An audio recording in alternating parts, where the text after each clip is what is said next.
Oh, well, there we go. Um, share my screen.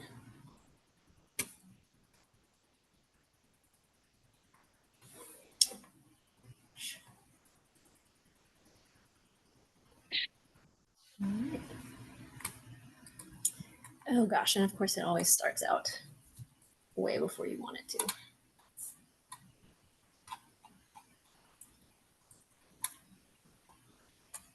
Y'all forgive me. It's still all right. So, as you know, we are Keep Durham Beautiful. Many of you have worked with us before.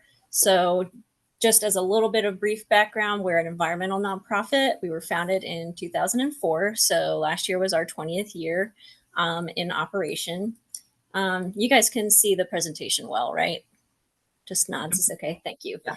And then, so our mission is to foster an environmentally resilient, clean, and connected Durham. And we do that by forming partnerships with organizations, individuals, businesses, and neighborhoods, especially to leverage resources and help realize the changes that our residents want to see in their communities. So it's really great that there's lots of community members specifically here tonight to learn more about how to be involved. We're mainly about trying to empower folks like you guys to become environmental stewards, cultivate a greater sense of community belonging, which happens a lot with our Adopt a Street groups, which some of you have mentioned. So it's really great that you've gotten more involved through like your neighbors promoting those programs. So normally there's like a little quiz that goes, but since we took some extra time to do introductions, which I love, I much prefer to hear about what you guys do and where you're from. So we'll just go straight into who are litter leaders. Other than being nice and alliterative, um, litter leaders are volunteers like you guys that are committed to litter prevention and trained on operating procedures, like the way that Keep Durham Beautiful likes to lead a litter cleanup. Um, so we'll talk to you about basic procedures, cleanup safety, and the basics of volunteer leadership. And I should mention that this is like by no means exhaustive. I'll be going through a lot of information. All of the slides as well as resources will be shared with you afterwards. If you don't have it open already, you should have gotten an attachment with the email link that has like pretty much a synopsis of what we'll be going over. So litter leaders are needed year round, but there are certain times of year, like times of year that are coming up that are a lot busier than others. So, for instance, we've got Martin Luther King Jr. Day of Service coming up in a couple of weeks. If you haven't been to our event page, we have quite a few litter cleanups and other events that you can join if you don't have plans already. Brittany, who spoke first, is actually planning one on as well as another couple of litter leaders and the Walltown cleanup that our friends from the city mentioned. So lots of great opportunities to get involved for that. Creek Week is coming up in March, where we typically have anywhere from 40 to 50 cleanups in a period of about a week and a half, sometimes 2 weeks.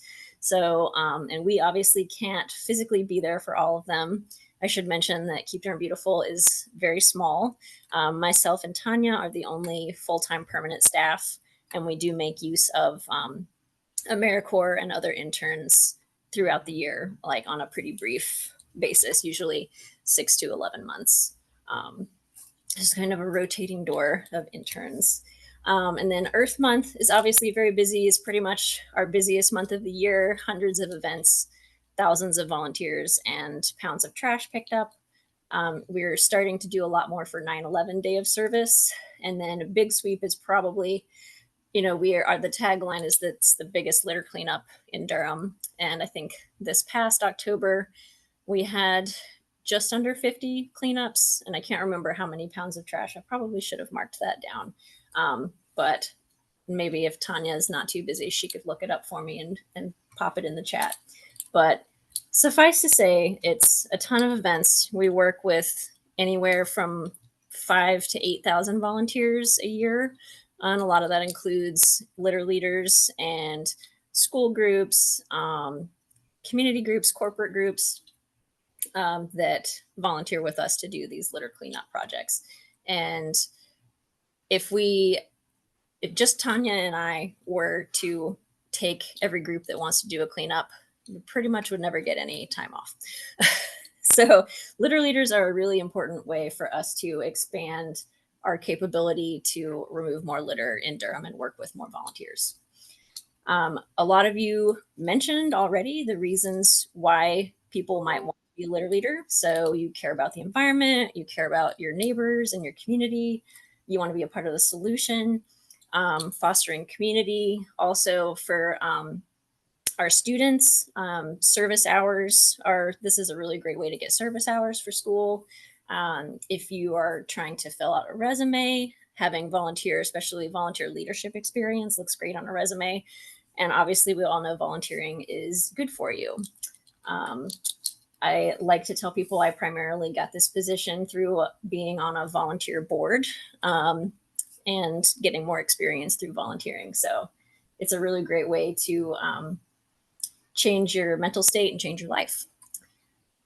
So volunteering as a litter leader, it's not necessarily all just doing litter cleanups or doing cleanups on behalf of Keep Durham Beautiful. Sometimes we've had people that took this training and then went on to join our Adopt a Street program, and they volunteer that way. We've had folks that took the program and then they just sort of decided they wanted to do their own cleanups on their own time with our supplies and report back to us, and that's fine.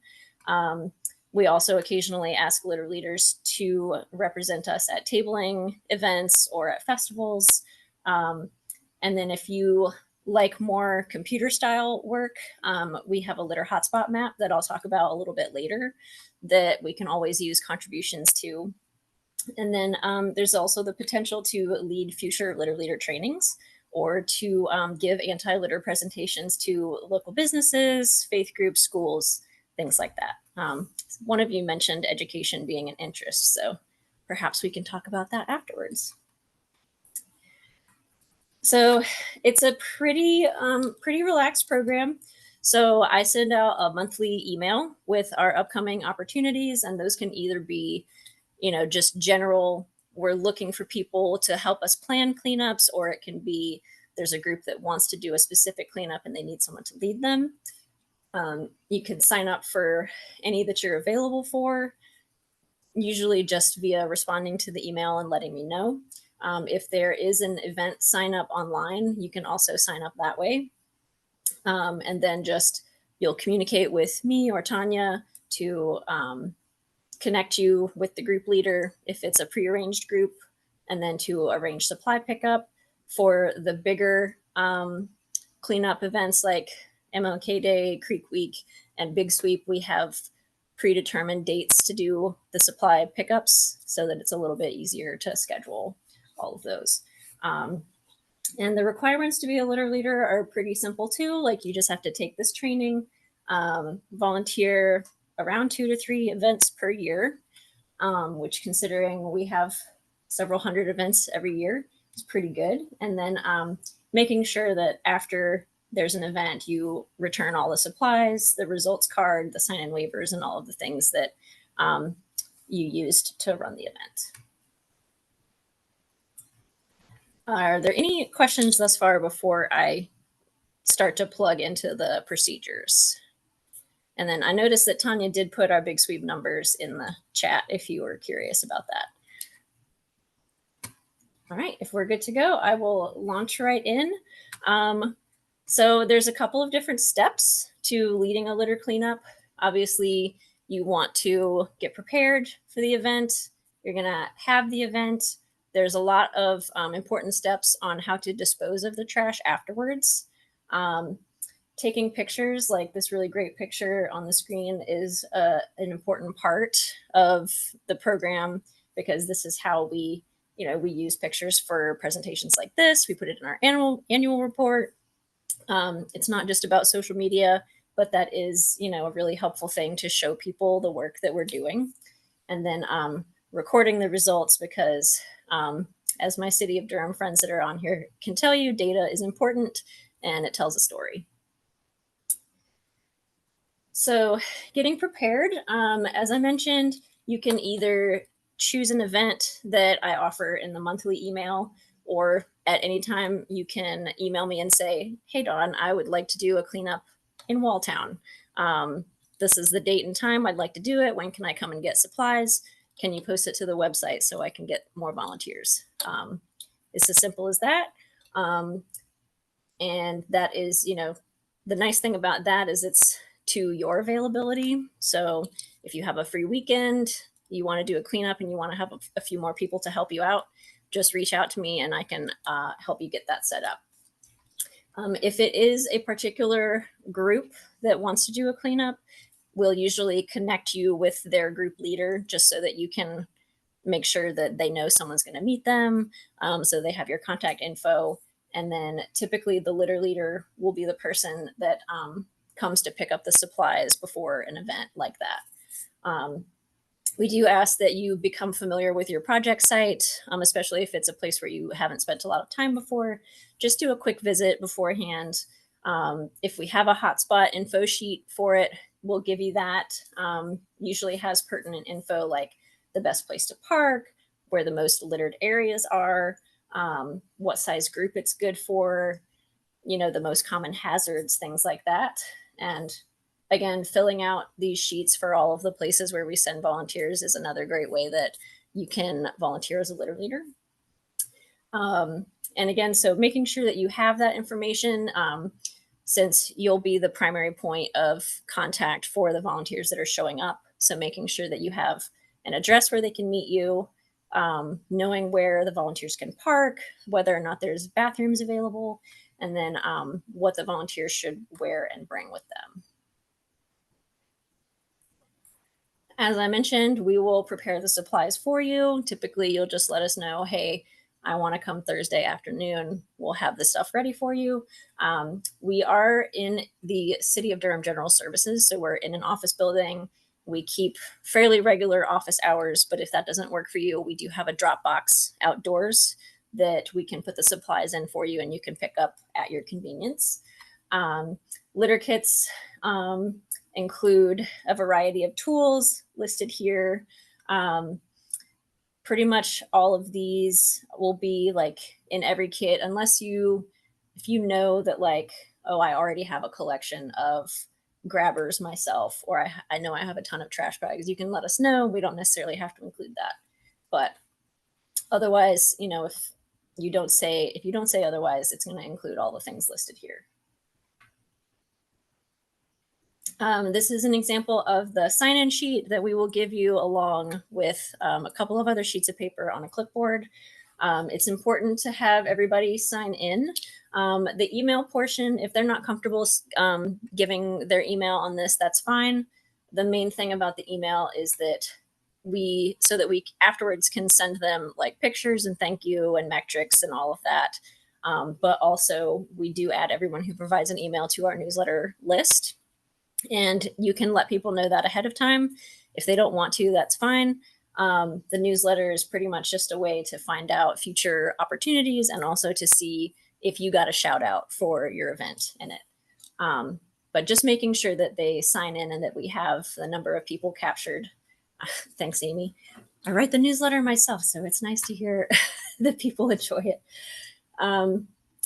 And so another thing you'll get is the safety rules and guidelines. Most of these will be things that we'll be talking about today that you'll already know, but it's just there for your volunteers to look over if they want to feel more comfortable, or if you need reminders. And also, last but not least, the litter results card. This is sort of an old version I need to update. But basically, it's just the information that we want to know. How many volunteers, how many bags of both recycling and trash that you picked up. If you want to make any comments about the location, especially that you might want to add to the litter hotspot sheet afterwards. And now we have actually added a line for weight because we've started weighing the bags when we do a cleanup, and I'll go a little bit more into that later. So you've gotten all the prep done, you've got your supplies, you're ready to go. Try to show up 10 to 15 minutes early, just so that you can get your supplies out, get ready. I hate when volunteers show up before me because then I feel rushed. So I like to show up pretty early so that I can make sure that I'm ready, ready for folks. And then have people sign in as they arrive. Usually, as they arrive, I'll go ahead and start having them grab their gloves and vests. You can also do it as a group. Sometimes, if you try to give instructions while handing out supplies, it can cause a bit of chaos. And so it's hard to keep everyone's attention, especially if you're working with children. Um, Try to take a group photo before you start work, especially like once you've got everybody outfitted. And sometimes it's hard to remember because everyone's so excited to get started. So I have to make myself a mental note, like make sure we take a picture before everybody goes off and starts having fun. Give everyone a time to meet back up. Usually I let people know, like, if we're ending at 2, like, try to come back to the meeting spot around 1:45. And you'll be walking around with folks so you can, chime in like, hey, there's about 10 more minutes. Um, and then we need to wrap it up. And then circulate throughout the event just to make sure people are staying busy, that they're not having any problems. I usually also have extra bags in my pocket that I can, if someone's bag is full, I'll take it from them, bring it back to the start. Join the cleanup if you can. I know that it's my favorite part is actually picking up the trash. So I always like it when there's actually time for me to jump in as well.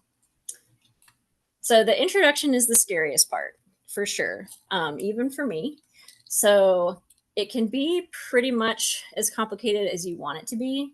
If all you want to do is say who you are, I'm a litter leader with Keep Durham Beautiful. Keep Durham Beautiful is a nonprofit here in Durham that focuses on the environment. And we're here today to pick up litter in Longmeadow Park. Like, that's fine.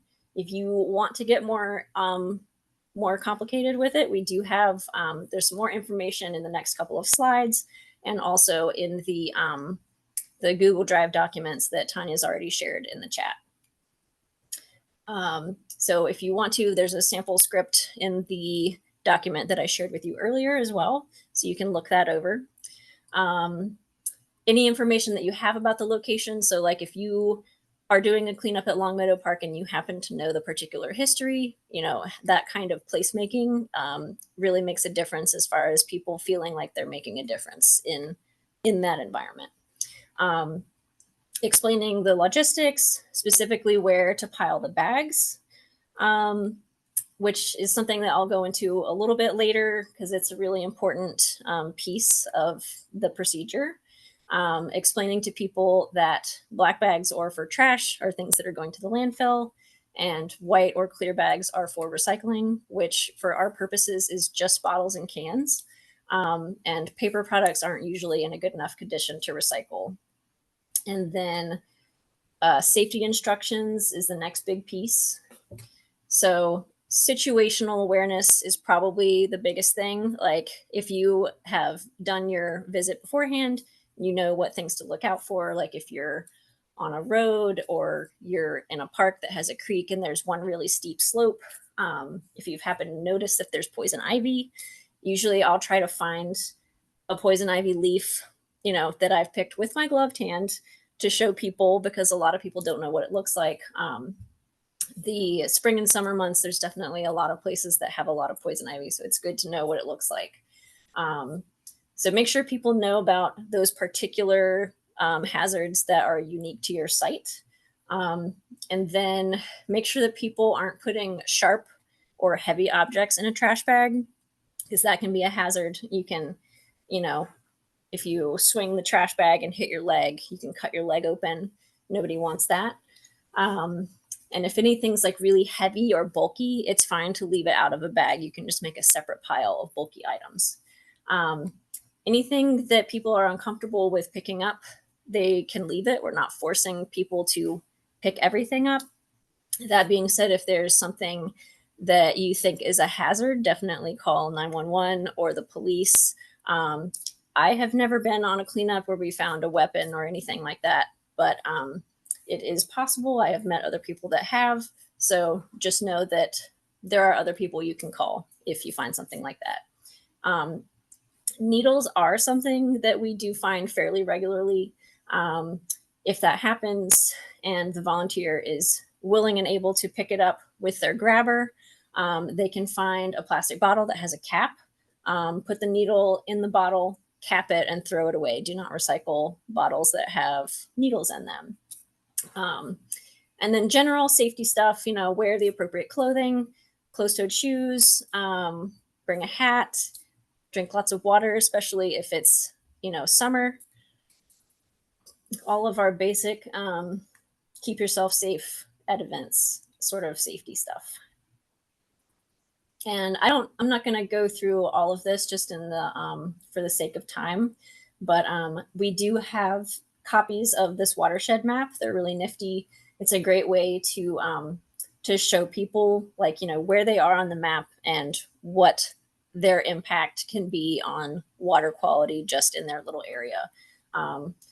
So we do a lot of our work in the Ellerby Creek watershed, which is the yellow portion of the map. And all of the water that falls within that watershed flows directly into Falls Lake, which is the drinking water for Raleigh and parts of Durham and other counties. And then, further south in Durham, like you guys that mentioned you live in South Durham, your drinking water is coming from Jordan Lake. So any trash or oil or things like that you see on the street are flowing directly into storm drains and flowing directly into creeks and then into the lakes and then eventually, of course, into the ocean. So sometimes it's a really good way to get across the message that what we do here is not only good for us and for our environment, but it's good for other people and other communities down the line. And as I mentioned, I'll make sure the slides get to you guys. And there is a live link to a map where you can actually put in an address to see what watershed your particular location is in. And something, again, I probably don't need to tell all of you guys, but especially if you're working with younger kids, sometimes it's really fun to, get them to talk to you about why litter is bad, like why we don't like litter. They're all really especially aware of the danger that litter causes to animals. So, contributing to the spread of disease, toxins, microplastics. We focus a lot on microplastics recently because it's become such a prevalent issue. And then someone asked about recycling. So this is where we sort of get a little more into the nitty gritty and why I said we just say plastic, we just say glass and plastic bottles and cans. So all of the things you see on the landfill sheet are going to go into the black bags and pretty much just, it's unlikely that you'll find a lot of these more food related items to clean up, but it does happen. Let me see if the little supposed to be like a little quiz. So who can tell me, would this be a recycling bag or a trash bag? Recycling. Just, what was that? Recycling. Recycling, yes. What about this plastic bag? Trash. Trash. Trash, yes. What about this chip bag? Trash. Trash. That one, people really want to recycle chip bags, and I understand, but we can't in this case. Here's a tricky one, broken glass. Trash. Yes, trash. If we're in a creek or something, I will usually tell people just to not pick up broken glass, period, because it's heavy. It's an inert material, so it's not causing any harm to the stream unless, it's a place where maybe kids are wandering through in their bare feet, which we don't want. But it's also a hazard of ripping through the bag. So if you have a bucket, you can collect broken glass to later dispose of in the trash. If it's like most of a piece of broken glass and it's not like particularly sharp, you can still recycle that. It's kind of a at your discretion. This one should be easy. Recycling. Recycling. Cigarette butts. Trash. Trash. And cigarette butts are the #1 most littered item, period, unfortunately. What about this rather dirty looking beer carton? I think it is. Trash. In this case, we would trash it because it's pretty dirty and grody. They probably wouldn't accept that at the recycling facility. And what about this bottle here? Also trash. Trash, yes. Partly because it's got a ton of dirt on it and possibly in it. It looks like it also has some unknown substance in it, which if you're comfortable opening and emptying bottles, more power to you. You're welcome to do that if it's clean enough to recycle. But if not, that's okay. Just throw it into the trash. Don't recycle it. What about this? Trash. Trash. Trash. And this guy. Trash. Garbage. All right, perfect. You guys pass with flying colors. All right, so, sorry, I'm just taking a quick look at the chat. So we've picked up our trash. Everyone's starting to bring their bags back to the start location. We've got 10 to 15 minutes to go before we're supposed to end. So at the end, we have a blue mesh bag that is included in your kit. Go ahead and start to collect like the use. Well, actually, I guess I should save that part to a little later because usually I have the volunteers help me consolidate the bags, tie them up, which is better to have gloves with. Encourage the volunteers to help you collect things, making sure that the bags are all piled up, that the grabbers are put back into the orange mesh bag, and then making sure anyone who showed up late has a chance to sign the waiver. So there's a really great, there'll be a better picture a little bit later, but make sure that all of your trash is sort of together, but in their own like little piles, like this picture. So there's a pile of black bags, a pile of white bags, and a pile of unbagged stuff. Make sure to count the bags. Make a note of the specific bulky items, like if there's tires, note how many tires.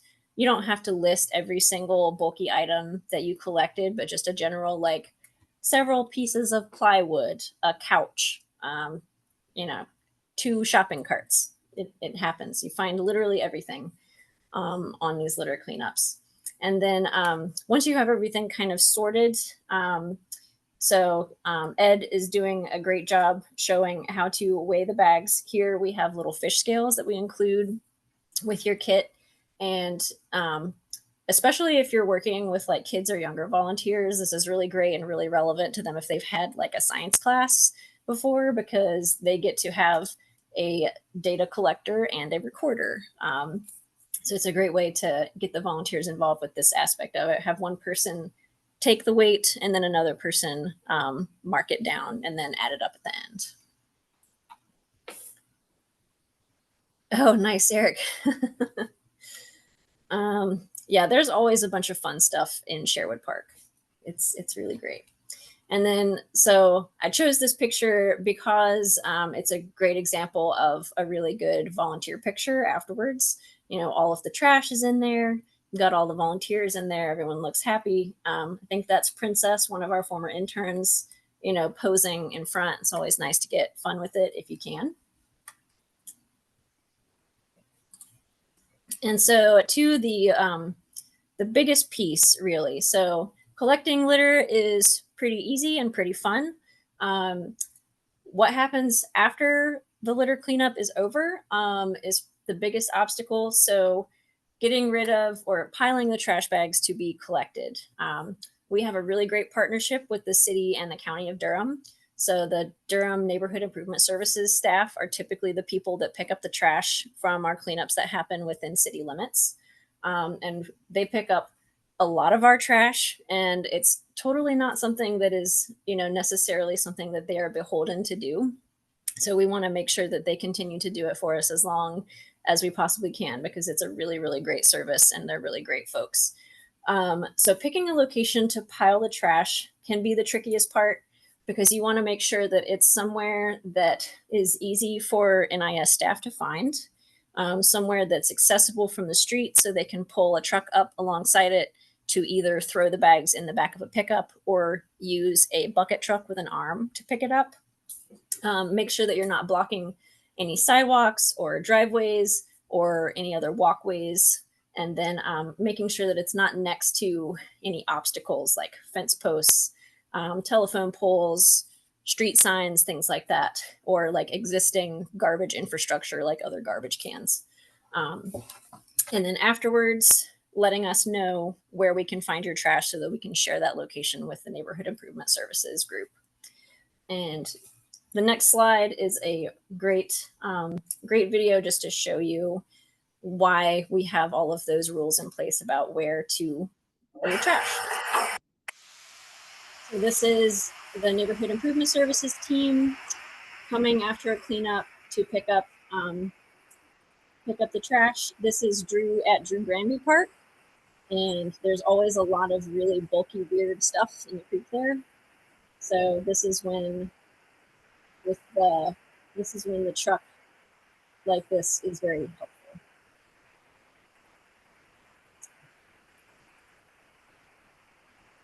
But so that giant grabber arm is why we don't want it next to any sort of impediments that it might damage. And again, this is the Neighborhood Improvement Services team. That's Daryl Hedgepeth over on the right. He's the lead of that team, and he's a really great guy. All right, so here's some good examples of what not to do with piling the trash. And these are not to critique if you were involved with any of these cleanups. It's just a great learning experience for our new litter leaders. So this first one here on the far left, does anyone want to venture a guess as to why this isn't an ideal spot to pile trash? Block the sidewalk.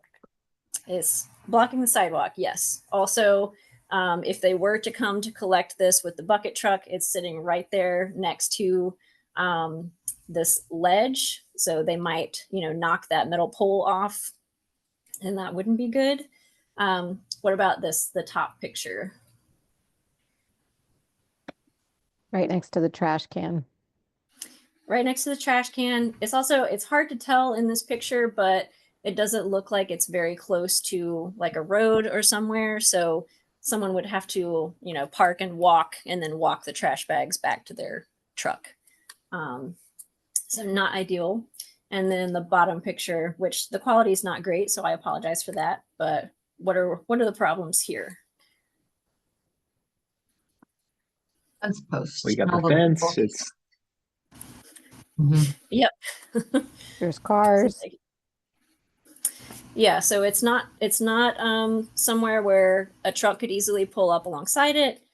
It's all scattered, in different places. And I will say that, this was their group picture, so maybe they didn't leave it like this. I didn't follow up, like I wasn't the person to pick the trash up. But I thought it made a really great visual to show how we don't want our trash piles to look.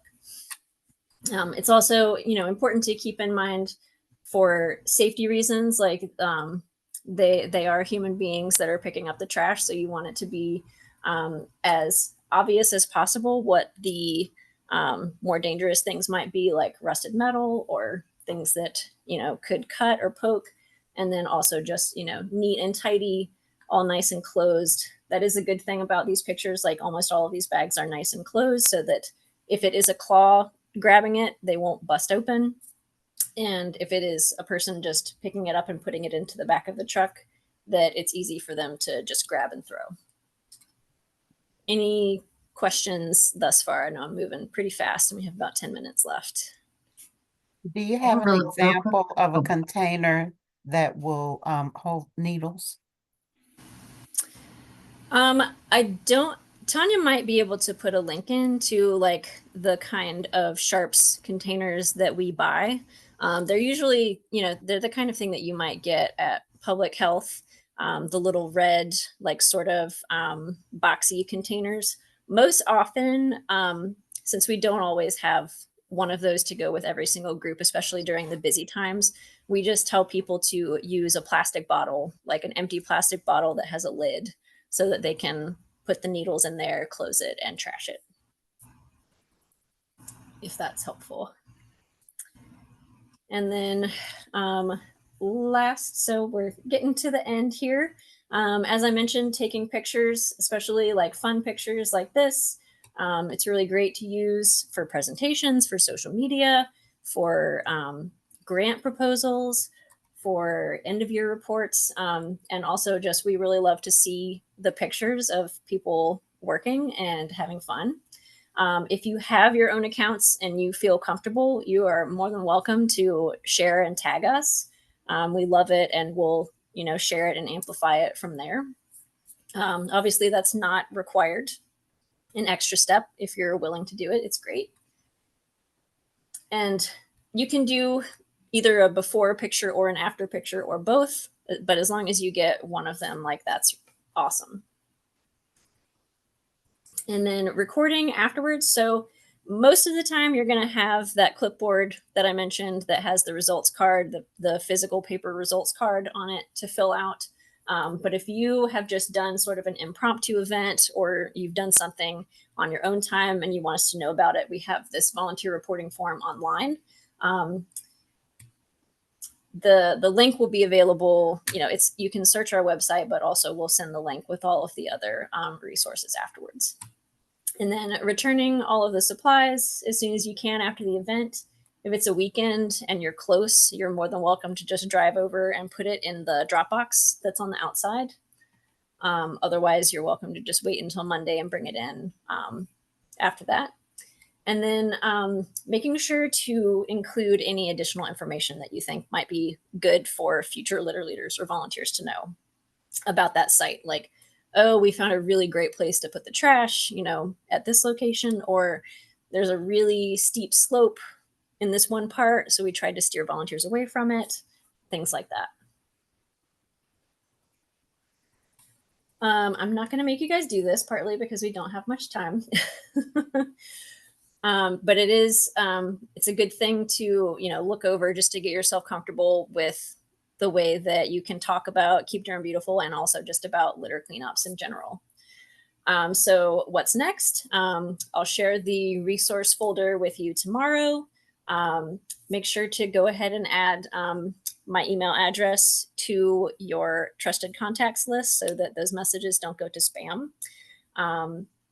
And I'll send you guys, I think I just sent the one for this month, so I will resend to you guys so that you have the opportunity to join into like the Martin Luther King Jr. Day events. And then just reply with events that you're interested in, or you can register online.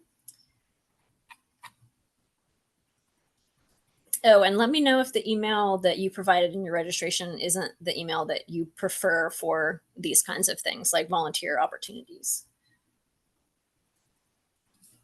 And that's pretty much it. So this is all of my contact information, as well as our general inbox. Tanya is also available at tanya@keepdurhambeautiful.org. Tanya can also share her information in the chat if she would like to, but all of our information is on the staff page online. Please take this survey if you feel so moved. It really helps us to improve future trainings for you guys. And yeah, we have a few minutes, so I'm happy to open it up to any questions. If there's any from the chat that I did not answer during the presentation, feel free to go ahead and unmute and ask now. I just had one for the trash pickup. Is it easier to separate everything by trash versus recycling? Should we be stacking everything just so it's easiest for them to pick up? They're really quick with picking things up, so I just want to know what's easiest for them too. Yeah, usually we say to have everything in its own little pile, like trash, recycling, and bulky. And as of recently, we can't confirm like that they take recycling and properly recycle it every time, unfortunately. So if I'm personally leading an event, I will usually take the recycling with me if it's not like a ridiculous amount, and then just like take it to my own home recycling or recycling here at work, or the waste and disposal center on Club Boulevard. But yeah, as neat of a pile as possible, just to make their job easier. Gotcha. Okay, thank you. If we, I was looking at some of the hotspot forms that were shared, and like I was reading over the Garrett Road Park one, and it said it really only needed cleanup twice a year. Like, would we reach out to you and say, oh, does this hotspot need help? And you would give us that guidance if we wanted to do our own event or something like that? Is that how that works? Yeah. So if you want to do your own event, it works a couple of ways. Like it's really great if you have a spot in mind, but also we can help you pick a spot. Garrett Road Park is kind of interesting because it's one that a lot of people want to go to because it is like a pretty family friendly spot. But it really is like, unless you start to go into more of the surrounding areas, there's not a ton of litter there all of the time. But usually, yeah, we would mention that like, and we do try to tailor it to the amount of people that you think are going to join you. So if you've got like 50 people that want to do a cleanup, Garrett Road Park's probably not your spot. You probably want to go Right. to Long Meadow Park because there's always a ton of trash there. I don't know if that answered your question. Yeah, and then do you also assist with like how long these are normally? Like you talked about beginning and ending time, but didn't really have. So, that it's something that's so um, second nature to me that I forget to put it in there. But yeah, most litter cleanups are about 2 hours. We find that that's about as long as we can really keep people motivated. Sometimes you can say like 2.5 to 3 hours if you want to include like some setup time and pack up time and things like that. Um, some of our partners that do water-based cleanups tend to say 3 hours just because there's a little bit more setup and breakdown time involved. But for the most part, like 1.5 to 2 hours is sufficient. Great.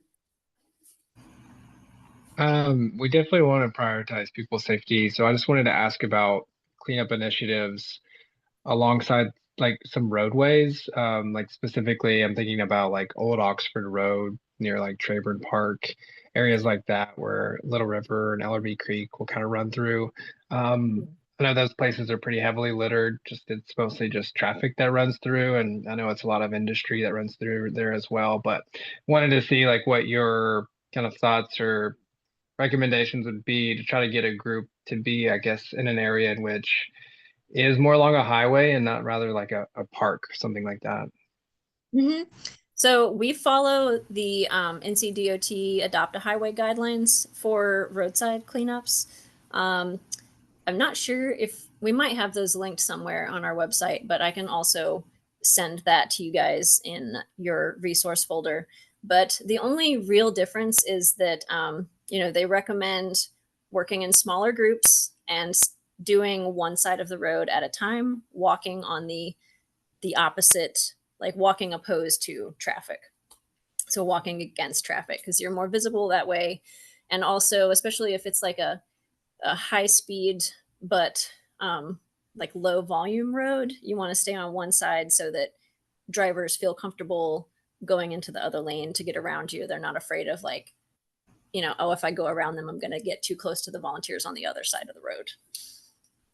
But there are NCDOT has a really great list of like their do's and don'ts for roadside pickup specifically, and our safety protocols are mostly based on those as well.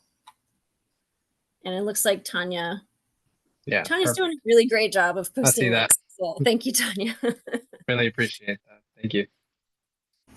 Yeah, and it is it's difficult because, as you mentioned, a lot of the trash is on the roadside, and people really want to do cleanups in like nice, pleasant, pretty spaces, but unfortunately that's not where a lot of the trash is. Sometimes, you know, there are locations like Longmeadow Park where we can bring a ton of people every other week and still have plenty of trash, unfortunately, for people to pick up. But there aren't too many spots in Durham like that, thankfully. But yeah, sometimes it can be tricky finding a place for people to clean up that feels safe and also has a reasonable amount of trash enough to send people there. Any other questions? Looks like we're a little bit over time, so. Is there any age limits as far as dealing with children? I would say I don't know that. I think 12 is probably like our, not necessarily a minimum, but for a general cleanup, 12 is probably a good age unless it's like a neighborhood cleanup. And then I would say that as long as the child is old enough to be able to like look both ways before crossing the street, I would say that for roadside cleanups, no younger than 12. For like park or neighborhood cleanups, generally 5 is about as young as is really responsible. And Tanya, I don't know if you wanted to check on that, but Yeah, we do. We have a youth volunteer waiver that we don't use all the time, but we use it, you know, when we know we're going to have a lot of youth coming, and especially if we know the youth are not going to be with their parents. But we do say under 16, they should have a guardian with them, and that, you know, could be any adult that has agreed to be responsible for them, just because we figure if they're 16 or over, they can be driving themselves there and, you know, should be responsible enough to look out for themselves.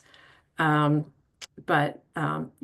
technically 18 and under could have their parents sign this waiver that we have, and we do have that available if you're interested in using that. thanks, Tanya. Sure. Oh, and I am also including a link to our litter hotspot section of our website, and there's a map in there that shows all of the spots that have pretty much ever been reported to us as littered spots. So some are, you know, more littered than others at this point, but it's kind of wild to see all those locations. And it's actually an interactive map, and you can even add spots to it if you know of others. Well, thank you guys so much for spending some of your precious time with us. We really appreciate it. And I hope to see all of you at a future event in the near future. And I'll send you guys an email tomorrow with all of the resources. Thank you so much. Thank you all. Thank you. Bye. Bye. Bye, Have a y'all. good night. Thank you.